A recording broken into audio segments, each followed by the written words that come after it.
Hello, everyone. I'm Jim Garrison, and I want to welcome you to day 202 of Humanity Rising. 202 days that we've been on air, broadcasting to over 130 countries around the world, to thousands of people every day, as we have gathered, I would say, human goodness from the far corners and profiled people as they have been moving through this extraordinary pandemic. It's in fact the case that it was 1 year ago today that the World Health Organization and the governments around the world declared the pandemic. You may remember in January and February, the COVID virus was spreading initially out of Wuhan, China. There was consternation. There was uncertainty as to whether it would be a danger or just a passing epidemic. Then finally, as it really began to take hold, it was on March 11th, 2020, that the pandemic was declared. And we've all shared a common human experience since that time. As we've gone into lockdown, we've gone into social distancing. We've worn masks. We've been acutely aware of our health. We've been acutely aware of our livelihoods as economies came to a standstill and are still sputtering forward. Vaccinations are now being rolled out in various countries, mostly in North America, Europe, South Asia, the Far East.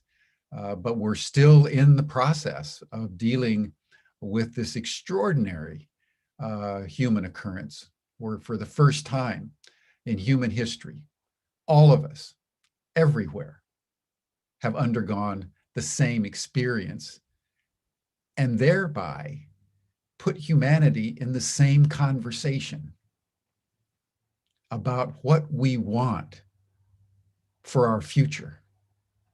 Who do we want to be? We can't go back to the previous normal, although many would like to. And we have to, in some way, learn from this experience and shape a future that is more abundant and resilient and regenerative, healthy, and most fundamentally in alignment with natural systems. One of our practices since the very beginning is to take a moment at the beginning of each and every one of our sessions and just center ourselves in our body, take a few deep breaths, close our eyes, and place our attention on our hearts. Listen to your heartbeat in a spirit of gratitude and deep thanksgiving that you're alive, we're alive at this critical moment in the human journey.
Thank you, everyone.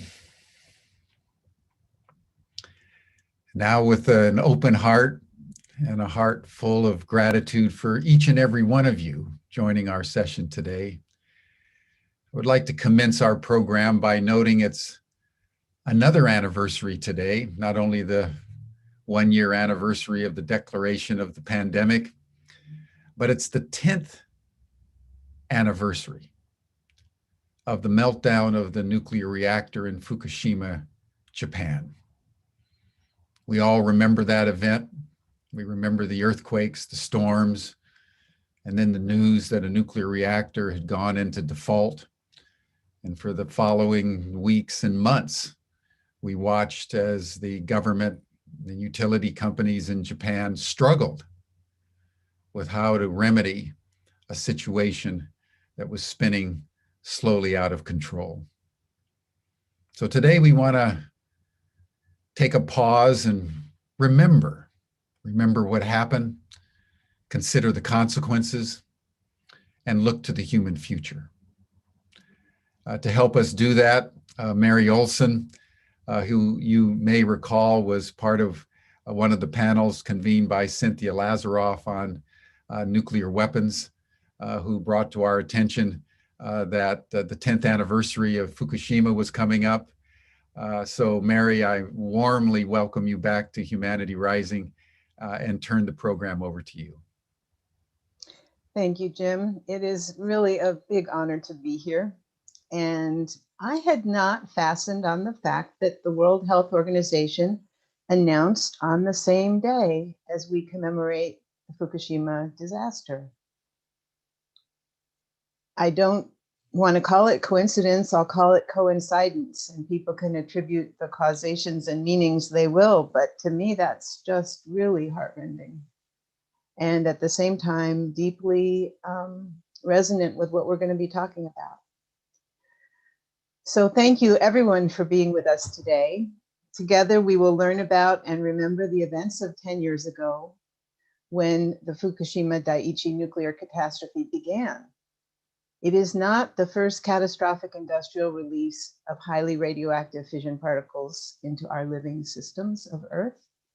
There have also been Trinity, and then more than 2,000 test detonations of nuclear weapons. Hiroshima, Nagasaki, Kishtim, Windscale, the Techa River, Santa Susana, 3 Mile Island, the Church Rock uranium flood, Chernobyl, Fukushima. Those are the big releases. And yet radioactivity is released across the world from mining and making nuclear fuel day in and day out.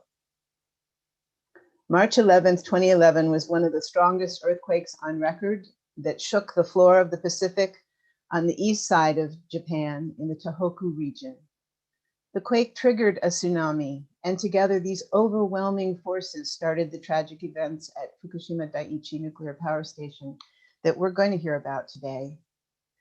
That day, 10 years ago, is when these events began, but they exist in deep time. We do not know when this event will be over. There's one more point I want to offer before we turn to our speakers, and we have a great bunch today. Daiichi was built by TEPCO and was completed in 1971 with 6 nuclear power reactor units, all designed in the United States by General Electric. When this project was undertaken, Japanese elders and scholars pointed out the historical record of tsunamis in the region, but sadly they were dismissed. In 1972, as a young college student, just a year later, I had a class on radical theories. 3 were presented: global greenhouse effect, large impacts and extinction events, and continental drift. These are now mainstream concepts in huge fields of work, but in 1972, they were all considered radical. Perhaps the nuclear engineers can be forgiven for building 6 reactors in the tsunami plain. We didn't even share the words plate tectonics yet. But what about all the decades since? What do we now understand about dynamic Earth? We must face that Earth is capable of the events we are about to remember together. So what now? To explore this question, we will begin with the story of what happened in 2011. Then our speakers will engage these issues through 2 dialogues. The first on the impact to people, families, communities. The second on the continuing disaster, its management and independent community-based study. Finally, we'll look to a better future. I'll invite the speakers to join me.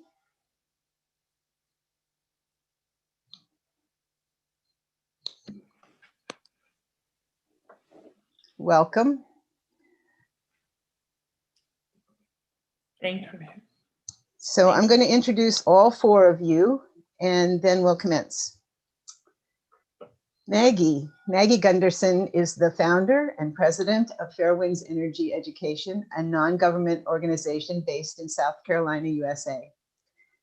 Producer of Fairwinds educational videos, presentations, and blogs, she is serving the Fairwinds mission to reach people around the world with the truth and the human perspective about atomic power, the radioactivity it creates, and its global impacts. Maggie is a paralegal, journalist, mediator. These disciplines focus Fairwinds energy education on the human perspective and human impacts. Maggie is also the founder and president of Fairwinds Associates Incorporated, which is a paralegal and expert witness testimony firm. Maggie was a nuclear industry spokeswoman and developed both firms to focus on atomic powers hazards and join in creating a new sustainable global future powered by renewable energy. Maggie Gundersen is a leader in the development of citizen-based nuclear science. Her protocols, developed with scientific colleagues, are in use to recruit, train, and coordinate community-based citizen scientists who, as volunteers, trace and report radioactive contamination in communities across the US, Europe, and Japan. She is co-author on a recent peer-reviewed journal article reporting migration of radioactive microparticles at Tokyo Olympic sites. This work was based on sampling by Japanese citizen scientists, and we'll hear more about that soon. Her husband, Arnie Gundersen, is the chief engineer, board member, and resident science guy at Fairwinds Energy Education. Arnie is also the chief engineer for Fairwinds Associates Incorporated, Maggie's second firm. Arnie earned his BS in nuclear engineering cum laude and a Master's of Science in Nuclear Engineering from Rensselaer Polytechnic Institute, RPI. And this was via an Atomic Energy Commission fellowship. With more than 50 years of nuclear power engineering experience, Arnie has a nuclear safety patent and was a licensed reactor operator who also taught reactor physics at RPI. As a former senior vice president in the nuclear industry, Arnie managed and coordinated projects at 70 US nuclear power plants.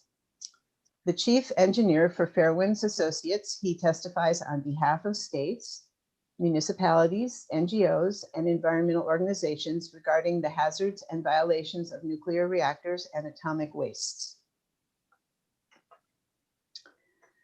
Since the catastrophe at Fukushima, Arnie has trained his focus on the worldwide migration of radioactive microparticles. During his multiple trips to Japan, Arnie has met and trained community volunteer citizen scientists to study the migration of radioactive microparticles from Fukushima. He is one of Maggie's co-authors in their peer-reviewed article. A guest on media outlets such as Democracy Now! And CNN to discuss Japan's catastrophe at Fukushima, he has presented He has presented worldwide to universities, governments, and media outlets. Arnie and Maggie together co-authored the Japanese best-selling book, Fukushima Dai-ichi, The Truth and the Way Forward, published in Japan in 2012. And we'll be hearing from Arnie in a moment. Kaneko, Chiho, was born in Japan's Iwate Prefecture and graduated from Hokkaido University. Chiho was influenced by Kenji Miyazawa, a 20th century writer and poet from Iwate. She has dedicated her life to exploring the conditions for universal happiness and peace. Her quest includes work as a visual artist, as a language translator and interpreter, as a newspaper columnist, and as a classical music vocalist. Chiho and her husband live in Vermont, growing most of the vegetables they eat year-round. She is a board member of Fairwinds Energy Education, and she will be in our first dialogue with Norma Field, retired from the University of Chicago in 2012 as Ingersoll Distinguished Service Professor of Japanese Studies in East Asian Languages and Civilizations. She is the author and translator of books, including translation of the 2015 booklet, Fukushima Radiation. Will You Still Say No Crime Was Committed? Is the title of the booklet. The Fukushima nuclear disaster reactivated questions going back to the time she first saw images of atomic bomb victims in her Tokyo girlhood. How can human beings make such devices, keep making them, and keep living with the consequences? These are questions that Norma lives with and brings to us. On Fukushima, she has translated, written many articles, and with a colleague maintains the Atomic Age Bilingual News blog, a resource that many of us rely upon. And Norma is a dear friend, so I will add that she is a grandmother. And with that, we are going to turn to Arnie. Other speakers, we'll see you soon. Arnie, take us back to 2011.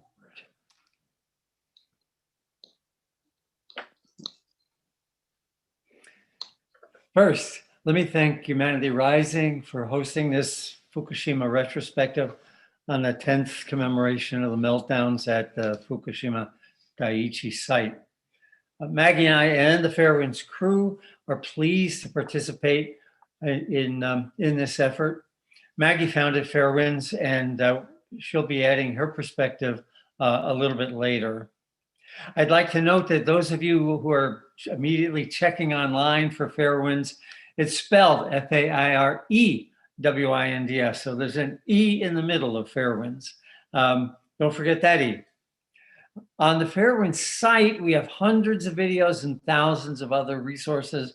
And then in addition, on the Humanity Rising site, we place some of our links to some of our significant lectures and things like that that I've given on Fukushima over the years. So let's begin with slide one. What is fission? You know, we've all been taught that when a atom of uranium splits in half, it gives off an enormous amount of energy. If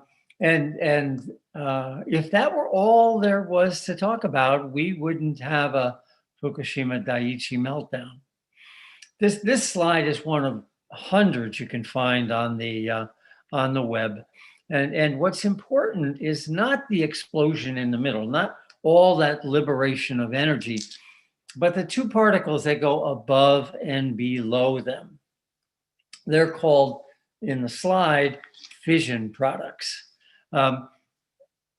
In fact, this radioactive rubble that's left behind has both heat and most 10% of the heat and all of the radioactive material left behind is in those fission products. No one wants to talk about that. But if you remember nothing about the rest of this presentation, remember that the problem lies not in the splitting of the uranium, but in these byproducts that are left behind, the radioactive rubble. They release both heat and radioactivity. Okay, now before going into the details about what happened 10 years ago and where we are right now, I need to talk about one thing, and that's that the Fukushima Daiichi reactors are not a Japanese invention. They were designed and built and approved in the United States.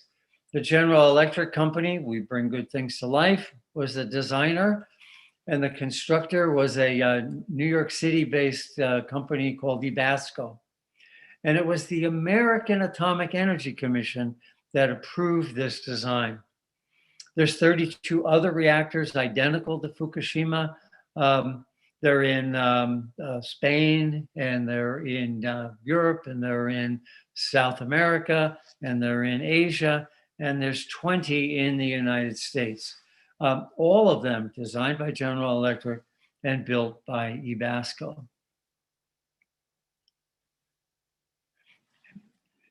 It's important to note that as these reactors were being built, the American regulator had second thoughts about the containment design, and they seriously thought about canceling the design, but they thought it would destroy the nuclear industry, and they didn't want to do that.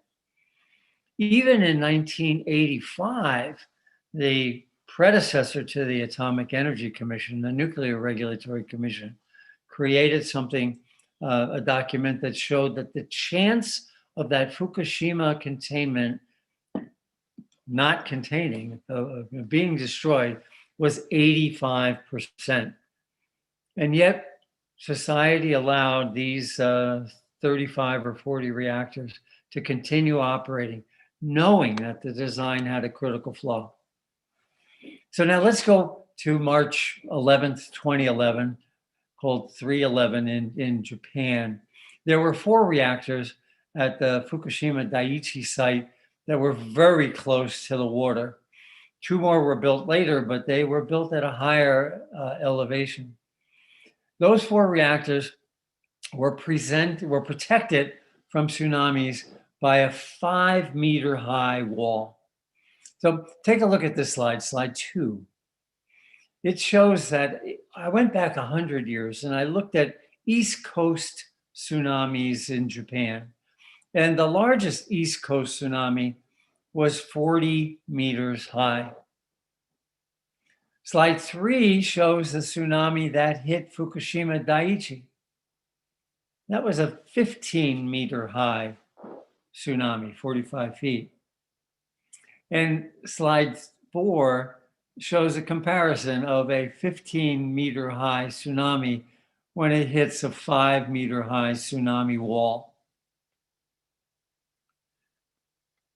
What happened on the 11th of March was that when the earthquake hit, the reactors automatically shut down. That means that the nuclear fission stopped. We can take that slide down. So the nuclear fission stopped and no more uranium chain reactions were left behind. But the radioactive rubble that was left behind, accounting for about 10% of the heat, had to be cooled. So the tsunami hit, the reactor shut down, and the radioactive rubble began to be cooled. But then 45 minutes later, the tsunami hit. And the tsunami destroyed the diesel oil tanks that were right along the ocean. It destroyed the cooling pumps that were designed to cool the diesel generators that made electricity, and it flooded the diesel generators. The net effect is that the ability to cool the nuclear reactor core, to cool this radioactive rubble, that was left behind, it was impossible to cool that reactor after the tsunami hit. The chain reaction had stopped, but the temperature inside the reactor when the cooling water got turned off went from normal 550 degrees Fahrenheit to 2200 degrees Fahrenheit. Slide 5. This is a picture of a uranium fuel rod, and one side is at 550 degrees and the other side is at 2200 degrees. On the day after the meltdowns began, that 2020 degree heat created hydrogen that caused 2 explosions, actually 3 explosions, 2 documented on film. Okay, we can take that slide down.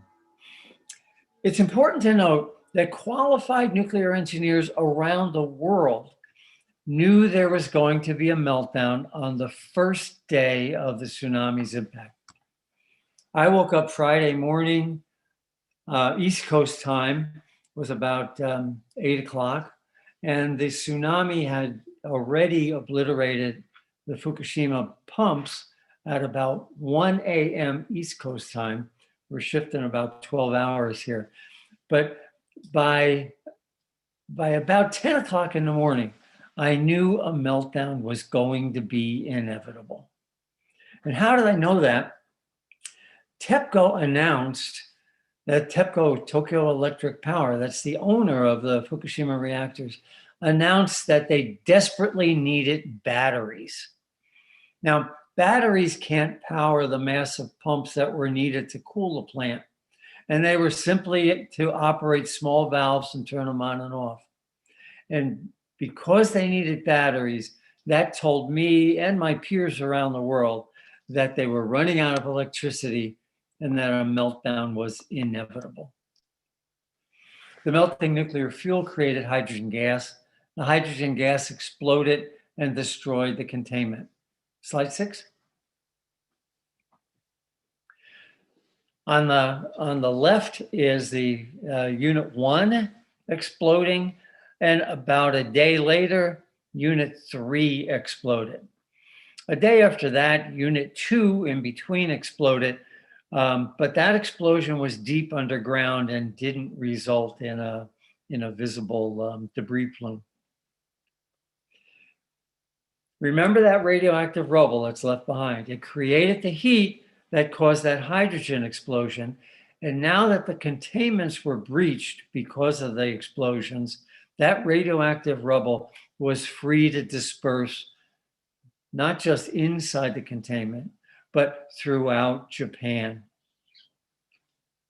The radiation didn't just stay in the Fukushima communities. It was detected in Seattle, Washington. We detected noble gases, which are one of these pieces of radioactive rubble that were 400,000 times higher in concentration than what's standard radioactive background in Seattle. Scientists that Fairwinds work with detected radioactive microparticles in Seattle that lasted for at least a month. Runners and joggers were breathing in radioactive microparticles in the Seattle area for a month. And of course, Japan was worse. Japan became contaminated as far south as Tokyo, but evacuations were slow to happen. When CNN interviewed me 2 or 3 days after the meltdown, I said that women and children especially should be evacuated out to 80 kilometers or 50 miles. But the Japanese government was very slow to react and was evacuating people only out to about 5 and then ultimately 12 miles. It's important to note that the Japanese government and the nuclear power industry downplayed the significance and controlled the narratives on these meltdowns. I saw it when I worked at 3 Mile Island in the nuclear industry, and I saw it again at Chernobyl. And when I saw the cover up beginning at Fukushima, I just wasn't willing to allow it. I knew what was going to happen. I knew how the cover up would play out, and I wasn't going to go down without a fight. Under Maggie's strategic guidance on creating and disseminating videos for Fairwinds, we became a trusted source for the Japanese by telling them what was really happening instead of what the government wanted them to know. We found memos indicating that TEPCO, Tokyo Electric, had actually forbade its public relations people or its engineers to use the word meltdown for 6 months,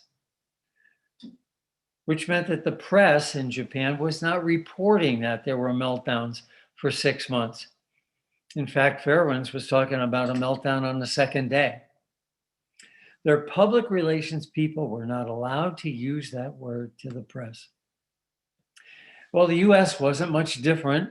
Department of Energy Secretary Chu stated that Fukushima was a level 5 accident, about the same size as 3 Mile Island. I was immediately interviewed by CNN to see if Chu was correct, and I said, no way. It's a 7, not a 5, which is the worst it can get, and it likely could become even worse. In the UK, the Guardian newspaper did a brilliant expose that showed on the day of the Fukushima meltdown, on the very day the plant was melting down, the UK government worked to keep the public in the dark and to convince the public that what was happening in Japan was impossible and couldn't happen in the UK. I got to meet Japanese Prime Minister Kan, who was the prime minister at the time of the meltdown, and we had several long conversations. He told me, this is probably the most incredible thing I've ever heard. He told me, Arnie, the information I received from Tokyo Electric and my government regulator, METI, was neither timely nor accurate. That means that the nuclear industry is more powerful than a government, and it's willing to lie to the highest levels of government to protect itself. That happened at Fukushima, that happened at Chernobyl, and it's happened elsewhere worldwide.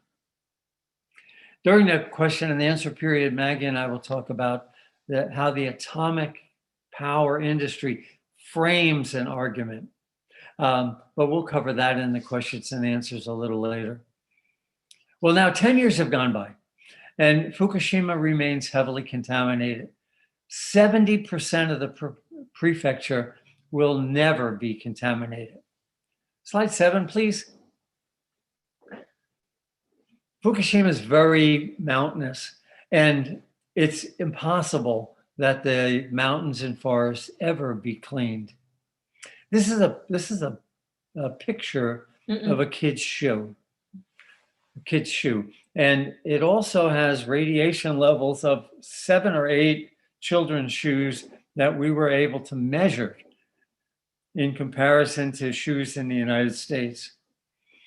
There are little boys and little girls attached to those shoes, and their shoes are radioactive because they're running in the dirt that's coming off of these mountainsides back into the towns that they live in.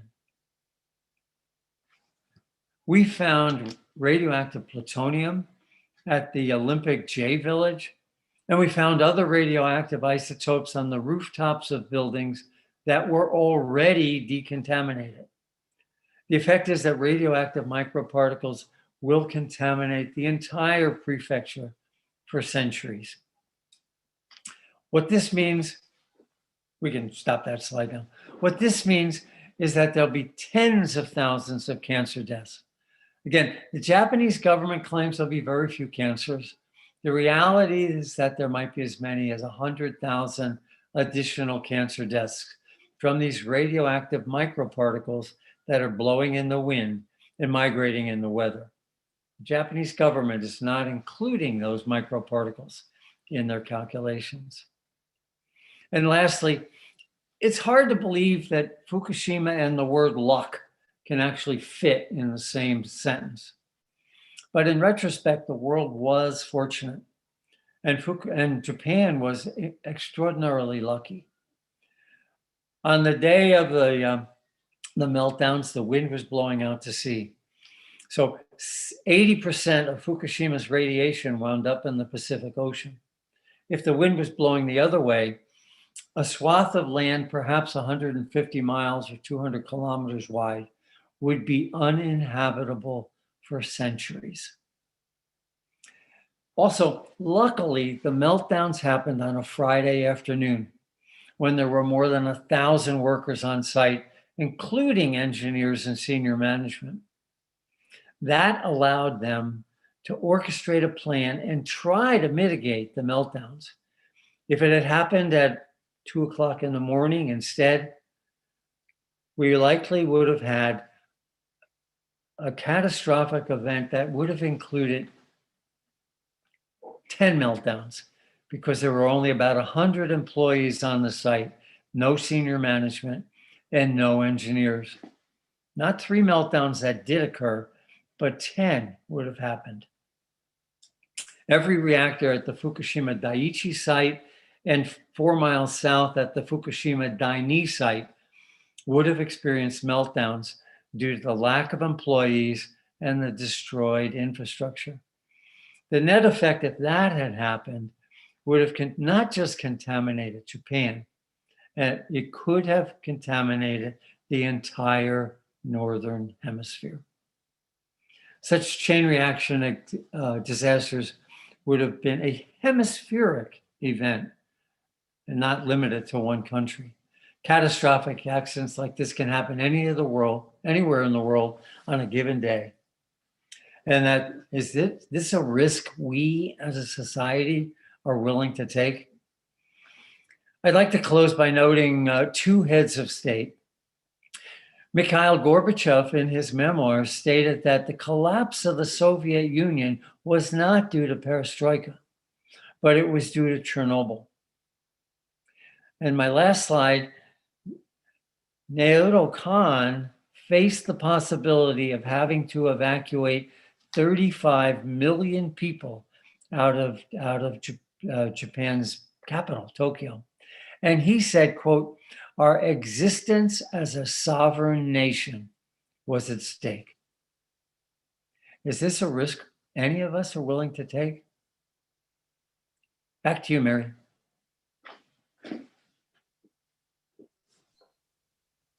Thank you, Arnie.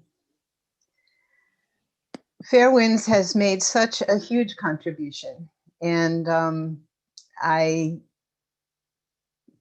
will wait till we have Maggie on to continue that thought. We are going to now unfold this history in 2 dialogues. And our first is with Norma Field and Chiho Kaneko.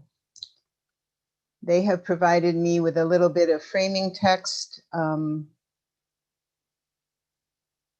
I would like to share, but Chiho and Norma, please join us with your cameras. Thank you. So this is from them.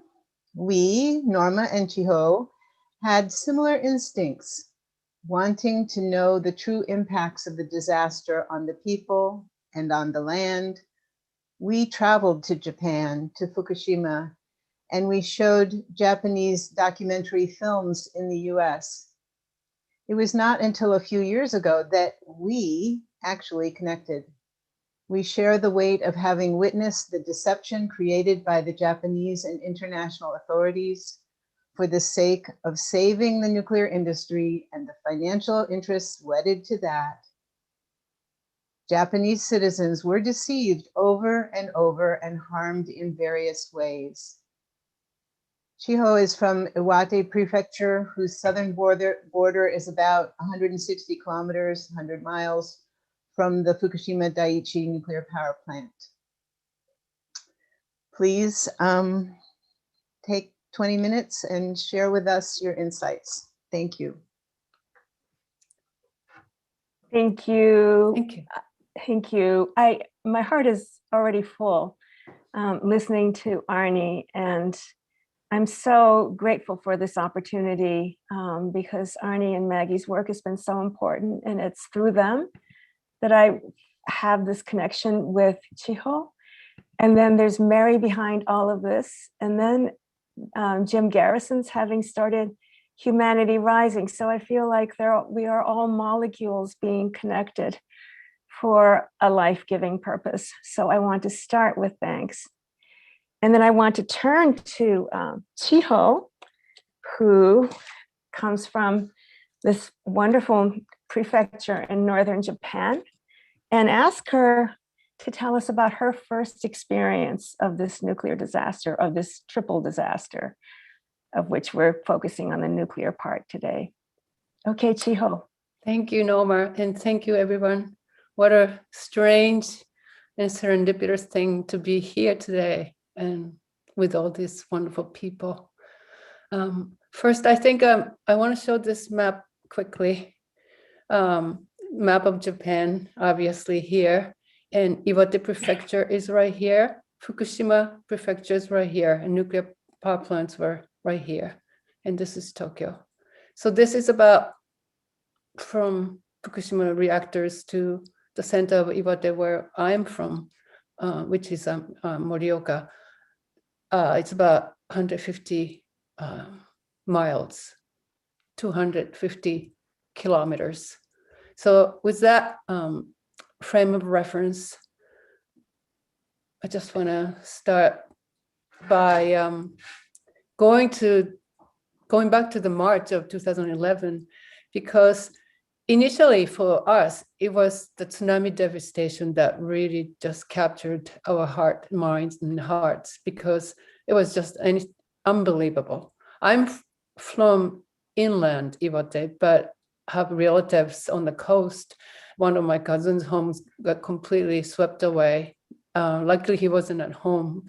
We all know so many people in our life who perished, just gone, died on that day. And I happened to have ticket to go back to Japan 10 days after the earthquake. And luckily, I was able to fly to Japan. It took a little longer to get from Tokyo to Iwate, but I made it.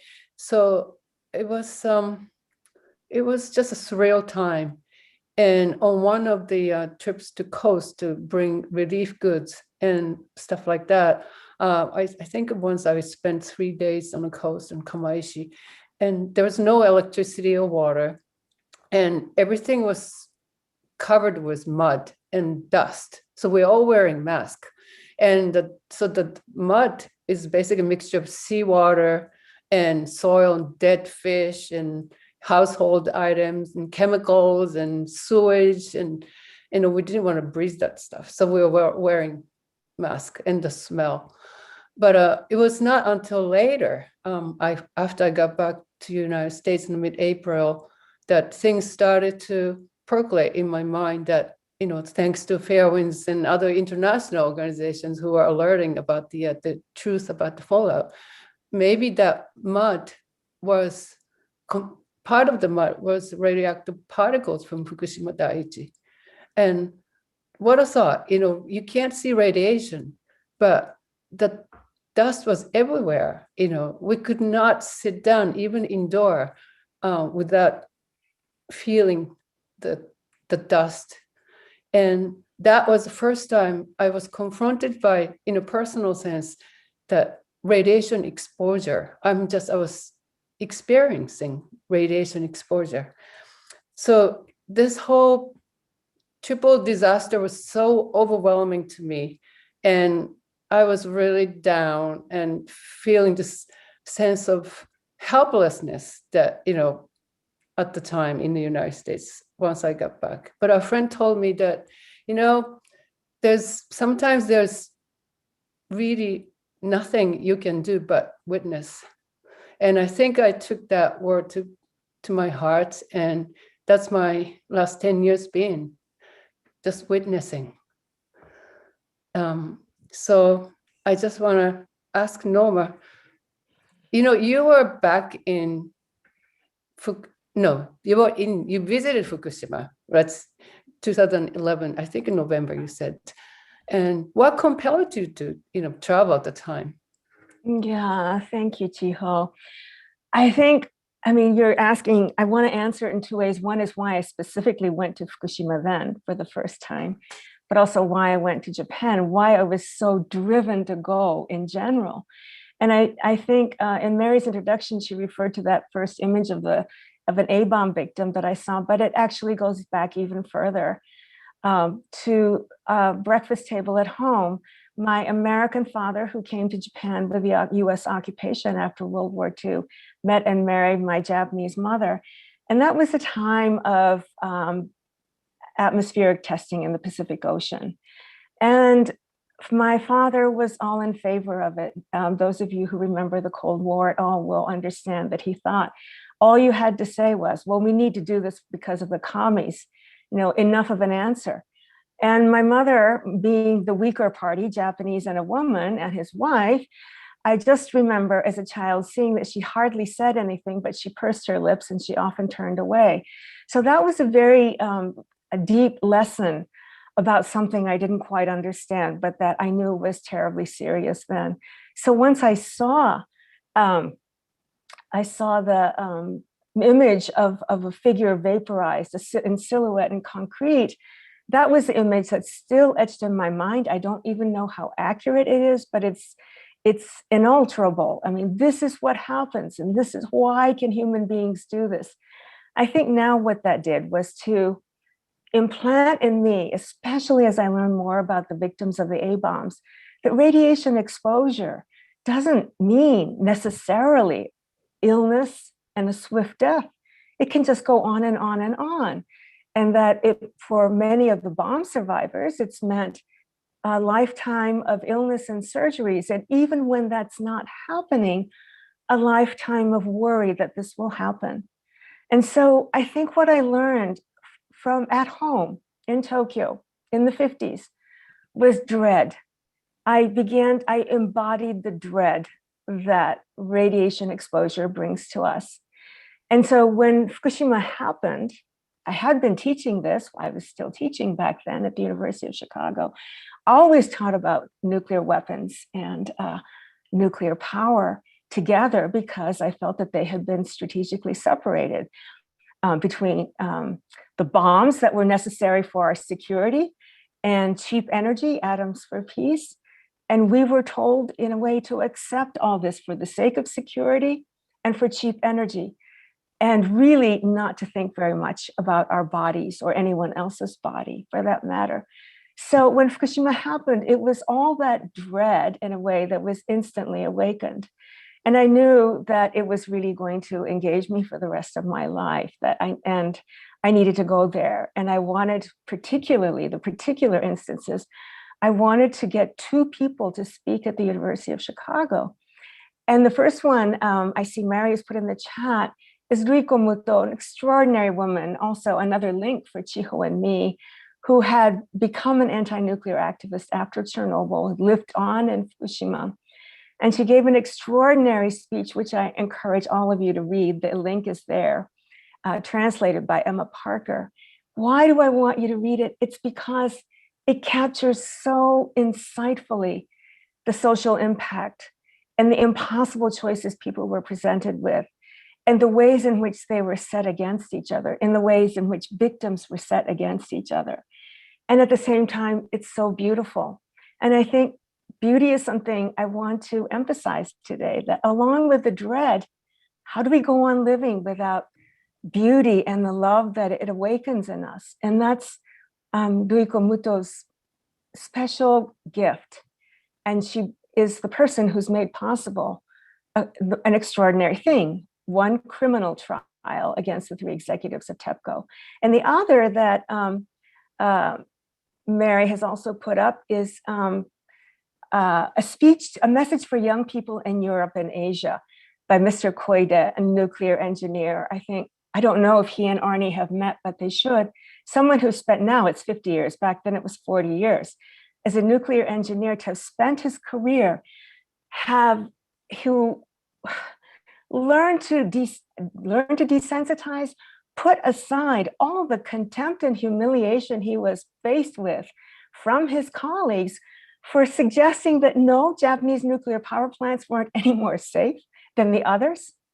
And so I needed to have him come to these outstanding human beings who have been dedicating their lives to teaching us what it's about and what it feels like.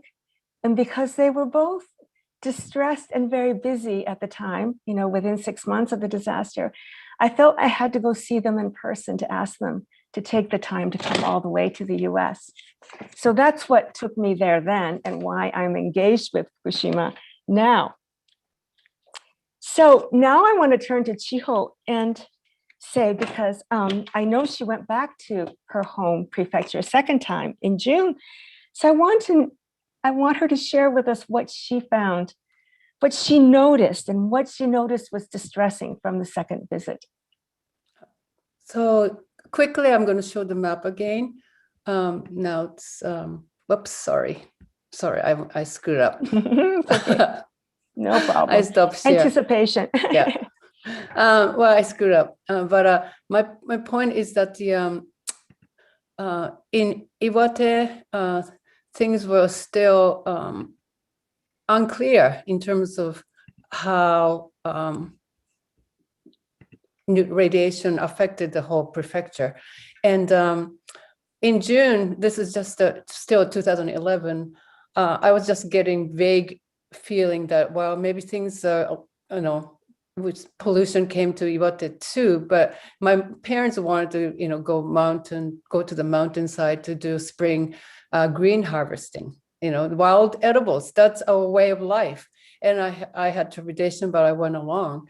Well, Japanese government started to slowly test all the food items and school lunches and agriculture products. And over the course of the next several years, so many things were put on the list of restricted food, even in our prefecture. And things like, beef was the first one, mushrooms, shiitake, and all kinds of mushrooms, and spring greens, yes, they were there. Trout, river trout, some ocean fish, and interesting things like hay. Some farmers, it was farm by farm, but they basically restricted the sale of hay from, people who got hay from the field. And that reminds me, because my mother's cousin's son, so my relative in Iwate, who lived a little north of us. This was 2012 spring. He told me that he was a dairy farmer / rice farmer, and he said they came and tested his soil and said that its cesium level in the soil was too high, so he couldn't sell or feed. Well, it's like a tricky thing, because people say you're not allowed to sell, but it doesn't say you're not allowed to eat yourself or give it to others. Anyway, he was really troubled by that discovery and thinking out loud whether he had to turn the soil in. What he ended up doing was basically he sold off all his cows and he stopped dairy production and just focused on rice growing. And 5 or so years ago, I think he suddenly died from some kind of heart failure. So I never really had opportunity to talk with him in depth about that experience, and he was still in his 60s, and it was a shock to all of us. So I just, as Arnie said, if the wind was blowing the other direction, I guess where we are in Morioka and Iwate, might have been rendered inhabitable. That's such a sobering thought. So I just turned to Norma again, and we have both witnessed so many heartbreaking developments in the past 10 years, right? And would you share maybe some of the outstanding ones? Yeah, like you, but because I don't have so many relatives left in Japan anymore, I think we've all heard about these so many unexpected and sudden deaths. I began to hear about them from my friends in Fukushima around 2014. It continues to this day. But last night, as I was thinking what I would say in response to this question, the word that came to me before I went to bed was monstrous, that this whole thing is monstrous. And what makes it monstrous is the events themselves, whose consequences are never ending, as Mary emphasized, are terrible. And almost as terrible, perhaps, is the human response, by which I mean the response of those in power.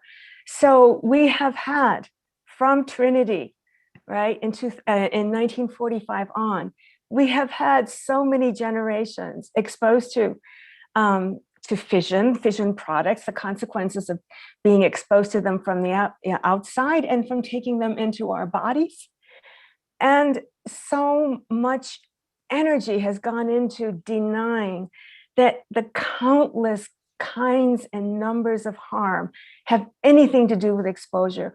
It's an extraordinary and monstrous use of human intelligence to go into denying and to make stringent efforts not to find out. I qualify that quickly because there has been so much human radiation experimentation, but it has never been for the benefit of supporting people who are wondering what's happened to their bodies and what's happening and could happen to their children's bodies. So I just want to say that, and particularly since the United Nations Scientific Committee on the Effects of Atomic Radiation made the brilliant point of releasing their partial report before the 10th anniversary to say that no excess cancers were to be expected. In other words, to say in advance, to slap down to anyone wondering about their faltering health, their exhaustion, their what, that it has nothing to do with this. So that is what made me so angry last night and made me want to emphasize this idea of monstrosity, of being counter-humanity. The people, and there's something infuriating and pathetic because these people in power also have vulnerable bodies like the rest of us. And yet they're investing so much in denying that their bodies are also vulnerable. So I ask you to, at some point, pay attention to what's happening to thyroid cancer, pediatric thyroid cancer in Fukushima, the only cancer, really, only health effect that the august nuclear authorities of the world decided to recognize with Chernobyl, but are refusing in the case of even Fukushima, and making it seem like it's the will of the people, the parents. They don't want school screening because it's disturbing, and most of these cancers wouldn't happen anyway. So let's listen to the people, and why bother burdening them with something that could never be a problem, even though the surgeries to date performed have shown 75 to 80% metastasis in the child thyroid cancers identified in Fukushima. That's a partial number. So I'll calm down here and turn it over to Chiho and to say, you've confronted, we know, so many challenges. So what keeps you going? Well, so I, as I explored what's the root cause of all this, problem, and I really wanted to get to the bottom. That path led me to many unexpected places and people, from local Vermont activists, who tried to shut down the reactor here, to the victims of Hiroshima and Nagasaki, were survivors of A-bombs at the United Nations, to this particular wonderful human being, Oglala Sioux tribe person, Charmaine Whiteface in South Dakota. She educated me about hundreds of abandoned open pit uranium mines and what they call prospects. And I actually visited her. That was the only time I visited South Dakota ever. And she showed me one of those abandoned uranium mines. And It was right next to one of her tribal really sacred places at a cave. And we're just standing, and there was outside this gate. And it's on federal land. It's nobody is responsible for the cleanup because the company who leased the land went bankrupt. And we were standing outside the gate, and there was a dry creek, and we are bottom of the uranium mine. And so we took a sample and sent to the lab, and then I guess the lab said this is like very radioactive, full of uranium. And so it was basically leaching from the place.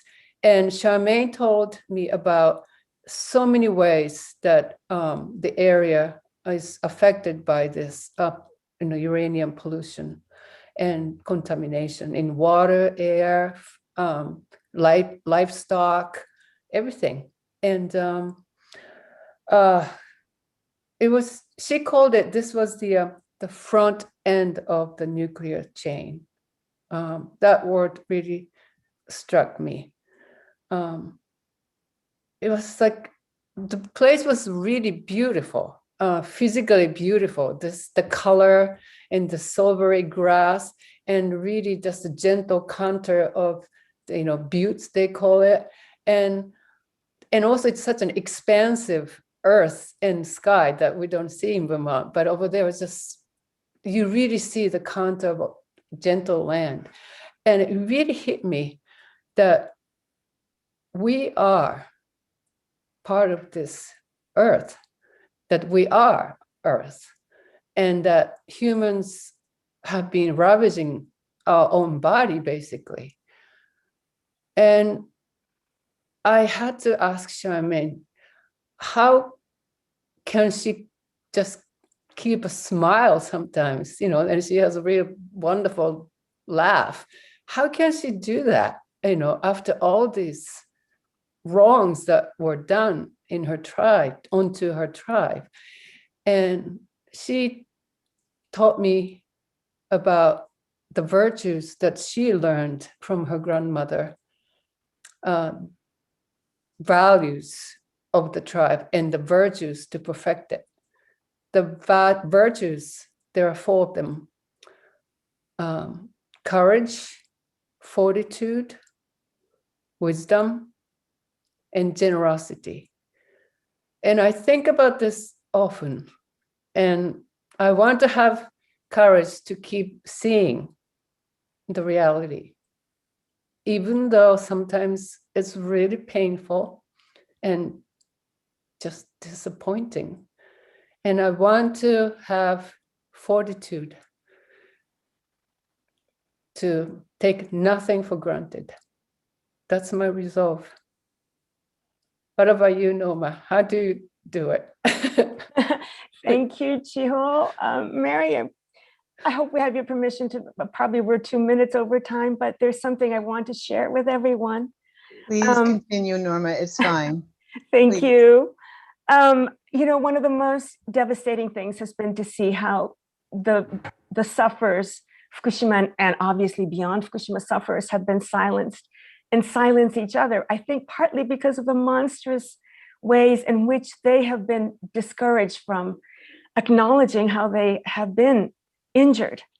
And what I want to share with you now in closing is a speech that this is a 16-year-old, maybe you'll put up the slide, Yep. Chiho. Yeah, he is what's called a voluntary evacuee. He left with his parents, with his family and young brother from Fukushima to Tokyo, where he was horribly bullied. This happened to many, many evacuee children. Horribly bullied by classmates, and he suffered silently for a long time, even thinking of self-harm. And then at some point, the anonymity as he got older was no longer satisfying. He did end up meeting Pope Francis and speaking to him on the Pope's visit in November of 2019. And I just want to read to you the this second part of his speech. So it begins, "Dear Holy Father, The radioactive materials that rain far and wide in eastern Japan continue to emit radiation even now, 8 years later. For the contaminated earth and forests to return to what they were will take many times my lifespan. We are the ones who will go on living here. That's why I think adults have the responsibility to tell us about the exposure and the contamination, about the damages that might occur in future without hiding anything. I don't want them to die ahead of us, leaving us with their lies without ever acknowledging what happened. Nuclear power generation is national policy. That's why the government, which wants to sustain it, determined compensation amounts and evacuation zones in a way that divided the victims. People who were already hurting were led to turn upon their neighbors with hatred. It is impossible to convey our suffering. Therefore, Your Holiness, please pray with us that we may perceive each other's pain and be enabled to love each other once again. That however cruel the reality, we be given the courage not to avert our eyes. That those with power be granted the courage to acknowledge their errors and repent. That we may all together overcome the damage that has been done to us. And so that all the people of the world may start to work together to remove the threat of radiation exposure from our future. Please pray with us. Thank you. I'll stop there. Thank you, Norma. Thank you, Chiho. The words that really resonate over and over are love and courage and wisdom and witness. And Chiho, I just want to say that Charmaine is a friend of mine as well. And I did not know until this moment that we share that bond. Oh, I put in the chat a film that Arnie and Maggie recommend called Hot Water, which has her, Charmaine Whiteface is one of the voices in that film. So thank you both very much. Now we'll turn to our second dialogue, which is Arnie and Maggie. Will you join me here? Arnie and Maggie, time to put your camera on. Thank you. We are turning to hear more about the work of Fairwinds during the past 10 years. Arnie gave us the nutshell that begins in 2011, and now we'll hear in their questions and answers more. But before you go there, I just want to say that at one point, someone called me Saint Mary for some of the work that I did years ago. And I want to say that so many of us view both Maggie, you, and Arnie, you, as the saints of these past 10 years. So I want in this moment to acknowledge that. And I know I'm making it hard for you now to start talking because all of this is deep. We're 10 years deep in this.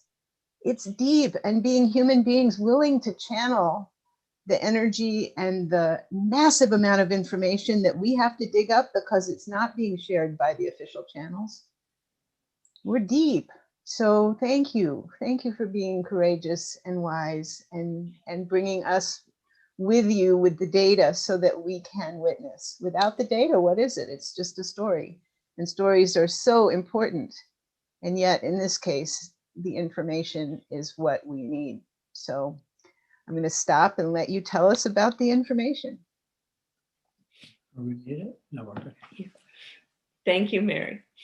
Well, we have this in a question and answer format. I'll ask Maggie a question and then she'll ask me one. But so I go first. That Fairwinds has become known for community volunteer citizen science. And I wanted Maggie to tell us how one of these citizen science projects originates and what exactly transpires. It's hard to talk after listening to Norma and Chiho and then Mary. Thank you. Commemorating the ongoing tragedy at Fukushima is an important focus, one of the key focuses of the work we do at Fairwinds. And I want to thank the audience today and all the participants for tuning in and focusing your attentions on the importance of protecting life on this planet. One of the ways we do that at Fairwinds is with our community volunteer citizen science program. We and the science colleagues with whom we do this work have an ultimate goal of publishing our peer-reviewed research so that humanity has access to all the facts. It is only with proven scientific data that communities impacted by migrating radiation can push back against the corporations and governments that are indiscriminately destroying life in countries worldwide. Fairwinds has created community volunteer citizen science programs in Europe, in Japan, and in the US. Each program is individually designed and yet follows the same scientifically proven collection, procedures, and works with volunteers to make sure they also protect themselves from exposure as they conduct this valuable work. You may find the procedures on Fairwind's site in order to have an idea of how the project works. I know Mary was going to put a link up to the Woolsey Fire Project so you could see the procedures step by step. Would you please insert the slide also? Is there a slide? Yeah, there is one slide for, well, anyway, I can talk without it. Radiation knows no borders. Community volunteer citizen science works because it's one of the only tools available to enable communities to put people first and push back against the environmental destruction and human tragedy of the ongoing exposure to radioactive isotopes. They last for hundreds and thousands of years, and they're spreading contamination all over the world and contaminating species and plant life on our planet. The slide I was going to put up, and maybe it's just not in the process right now, shows a fish underwater with goggles. You can find it on our site. And it says, radiation knows no borders. And what that means is that wherever that radioactivity is migrating, it doesn't stop at a nuclear plant's fence line, as we've seen over and over again where we've tested. It doesn't say, oh my, I can't go over on that public property. I can't go into that water, groundwater, or into that river because it doesn't belong to the site. Nope, it goes wherever it wants, wherever the rain picks it up and drops it, wherever the snow melt carries it, wherever the wind blows it. And it literally is in the very food we eat, the water we drink, and the air we breathe. So it's challenging work that we do. And as Norma said, or Mary said about Norma, she's a grandmother, and we're grandparents, Arnie and I. And we have also many young friends in their 40s who have children. And it's... Go ahead, you can do it. We do this work for the children of the world. Go ahead. Get me onto another frame. It's right here. Okay, the second thing I wanted to ask Maggie about, and I talked about it in my speech, it's this concept of framing an argument. So what is framing, and why is that important to the work we do at Fairwinds? Okay. As truth sayers, it's important that we don't use the industry, corporate, and governmental jargon that facilitates their messages rather than the truth. We all need to protect ourselves in order to create sane policies. You've heard what Arnie said about things he repeated on CNN or the videos we tried to get out. And Norma and Chiho have spoken eloquently about the Fukushima disaster. Shortly after the meltdowns, Japan's government actually forbid media under their control from using the word meltdown, as Arnie said. Instead, everyone was told to use accident, which is a new industry term. It means it just happened. A major earthquake, a blizzard, are acts of nature that are worsening our climate emergency.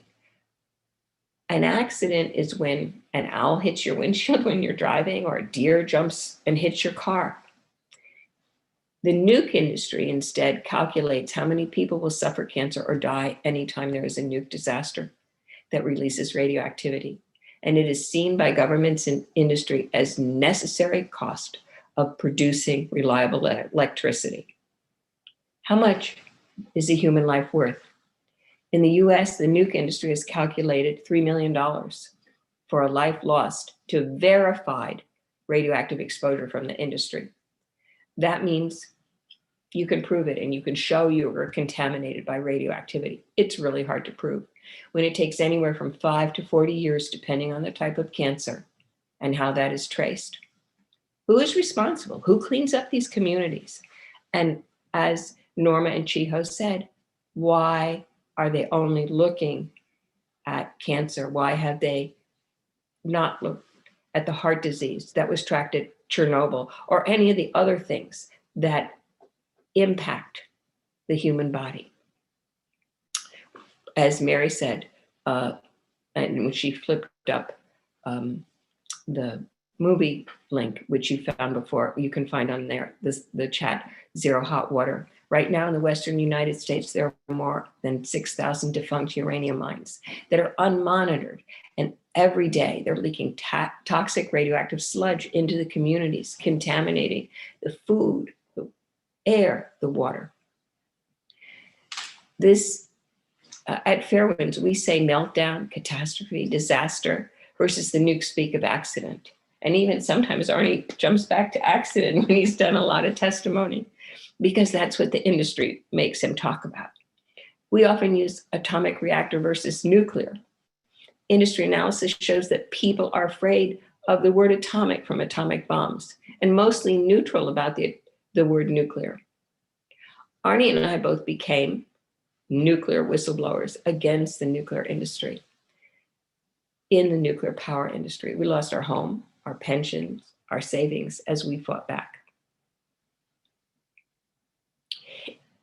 In hearings and legal filings, we were called the alleger versus the industry, which is called the licensee. Alleger? We're not alleging anything. We are the truthers, sharing the truth with our peeps worldwide.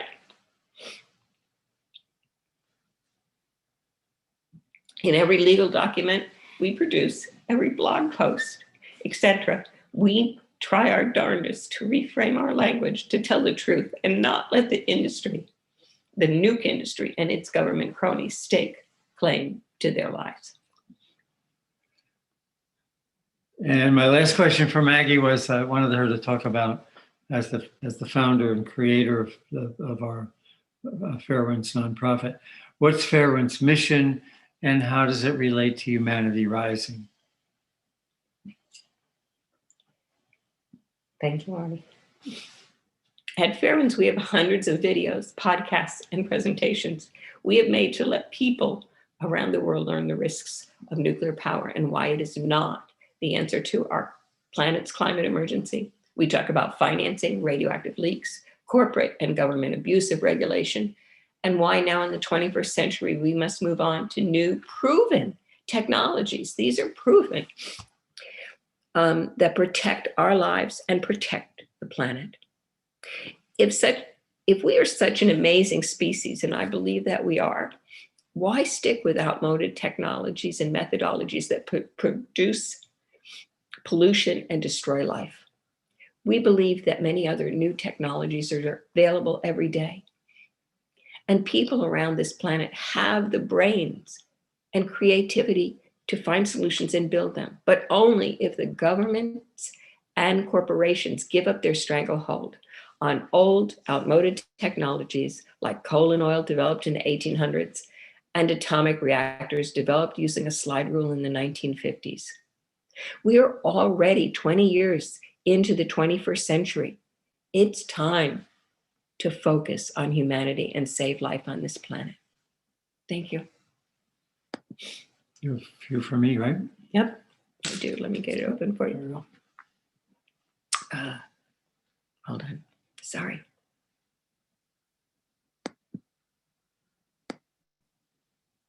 Okay, there we go. Arnie, as I just mentioned, the industry is captured. What is regulatory capture and the echo chamber effect? The nuclear industry began with the creation of the A-bomb, and it's always been shrouded in secrecy. The people who work there are called the nuclear priesthood. Members of the industry moved from roles in government to roles in nuclear power, and then they moved from roles in nuclear power back into government. It's a revolving door of personnel, and that's what's called regulatory capture. This hand in glove relationship between the government and the industry that's supposed to be overseen. They listen to each other, and they're always in agreement. They don't accept the opinions of outside organizations like Fairwinds. The budgets for these pro-nuclear advocates, or I think I'll call them zealots from now on, they're paid for by taxpayers, and they're paid for in your electric bill. So the people that are arguing to keep nuclear power are getting their finances from you through your electric bill or through your taxes. Whereas non-governmental organizations and 501c3s like Fairwinds rely on donations. I looked at the yearly budget for the pro-nuclear organizations in the US, and they are about 2,000 times greater than the Fairwinds annual budget.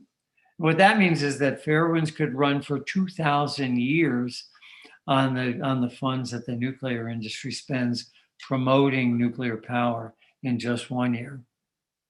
Pretty astronomical number.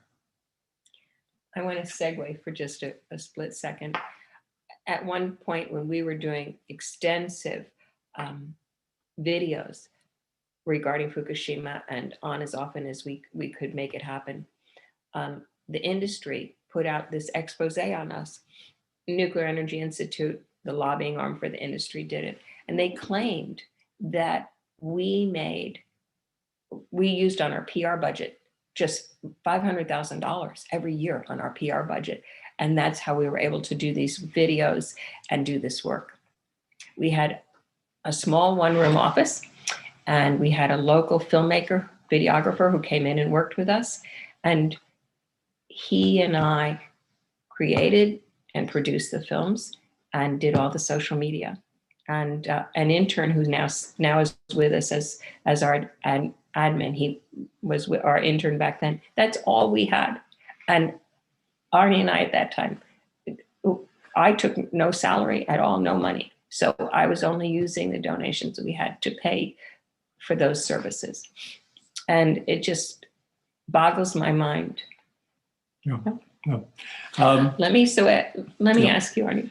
The nuclear zealots claim that the only way to fight global climate crisis is to build new nuclear power plants. What are your thoughts? Well, and this will be my closing comment, at the end of which we'll go into the animation. The nuke industry can make trillions of dollars by peddling these new nukes, but they're absolutely wrong. Building new nukes makes global climate crisis worse. And here's why. Nuclear plants are incredibly expensive to build, and they take about a decade or even more to construct. So building one nuke every 10 days from now for the next 30 years will cost $8 trillion, but it will only reduce the amount of carbon dioxide that goes into the atmosphere by about 3%. Renewables can be constructed now, and they're faster and they're cheaper to build. But what do we want? More bang for the buck. We can build more renewables for less money, faster than any nuclear alternative. Would you solve the world hunger problems by feeding everyone caviar? Of course not. So we want to thank you for hosting us. And we want to return this to Mary because she's going to close with you and we will hop off the line. And Mary, thank you so much for arranging this for all of us. Thank you, Maggie. Thank you, Arnie. Thank you to Norma and Chiho also for showing everyone that there is no technology that we create that does not also impact us. We are not outside. As Chiho so beautifully shared with us, the insight that we are Earth. We are Earth's body.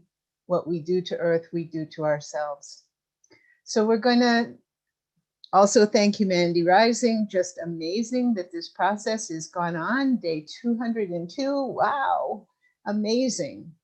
And I look forward to next month coming back to talk more about radiation and its impact on human bodies. And now a 2-minute film that Fairwinds has produced, an example of their incredible bounty of resources that are available to you at fairwinds.org with that E in the middle, fairewinds.org. So take us to the animation and we say thank you.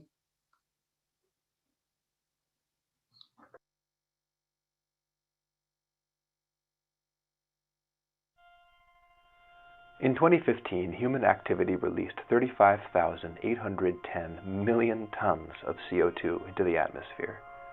In order to avoid catastrophic climate change, this number must quickly be reduced. Currently, our CO2 production grows by 2% every year as people worldwide seek a more affluent lifestyle. The World Nuclear Association, or WNA, has a plan to solve this problem, building 1,000 new nuclear reactors before the year 2050. That means we would need to build a nuclear reactor every 12 days for the next 33 years. Our existing reactors offset only 3% of global emissions. Every time a new reactor goes online, our carbon footprint goes down slightly, and only by this much.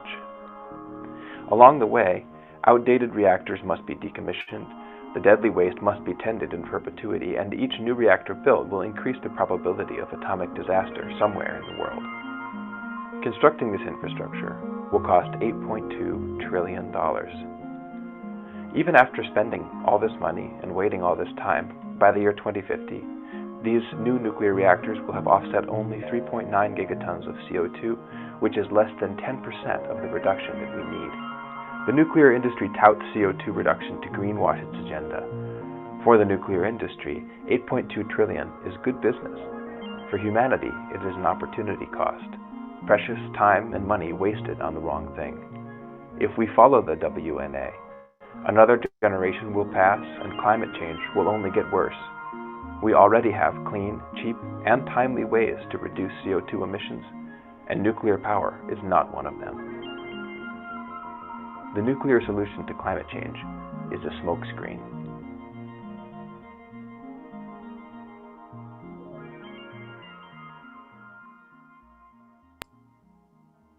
We don't deny science. Help us protect the water you drink, the food you eat, and the air you breathe.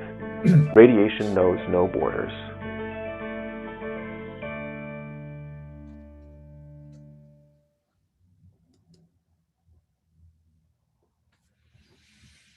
Mary, thank you. Arnie, Maggie, Chiho, Norma. What a beautiful session. How heartwarming it's all been. It touched me very deeply, actually, because my origins as an activist back in the 60s and 70s was around nuclear power and radiation, and I committed civil disobedience a number of times around the clamshell nuclear reactor in New Hampshire in the United States. And Claire and I worked around Windscale in the UK. We had a number of direct actions there leading to civil disobedience at the Black Fox nuclear reactor in Oklahoma. 1978. My first book actually was on the nuclear fuel cycle, And as Arnie pointed out, and Mary, and you see in vivid detail with Fukushima, if you look at the nuclear fuel cycle from mining to milling to fabrication to transportation to the nuclear reactors to the waste there's been easily as many people killed through the process of nuclear power as have ever been killed through the dropping of the two nuclear weapons. But that every place and juncture along the nuclear fuel cycle, cancerous toxicity is being belched into the environment. And the governments, the nuclear industry, the media have been in collusion for 75 years to keep the real facts about what the environmental damage is, what the human damage is, and what the damage is to the genetic integrity of our children yet unborn, to keep all that under wraps. And so I really want to thank you, Mary, for convening this panel. It's brought to our attention something that they want us to forget. And that is that nuclear radiation is a ongoing, eternal, once the plutonium is released for tens of thousands of years, as a threat to the ecosystem and to humankind. So I want to thank you all very, very deeply for this session today. And as Mary mentioned, Mary's going to be back on the 7th of April, and we're going to be talking about how radiation actually affects women far more profoundly and insidiously than it does men. And many people don't know that. And that's one reason why women, I think, are increasingly at the forefront of the struggle against nuclear weapons. So thank you all very much for this session today. It's the first year anniversary of the pandemic and the 10th anniversary of the meltdown at Fukushima, and the connections between the two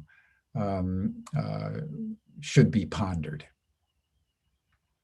Then tomorrow, we're going to return with Bob Reese, who's gathering religious leaders and representatives to talk in a very deep way about how the world religions can assist humanity at this critical time in articulating a new relationship with the environment.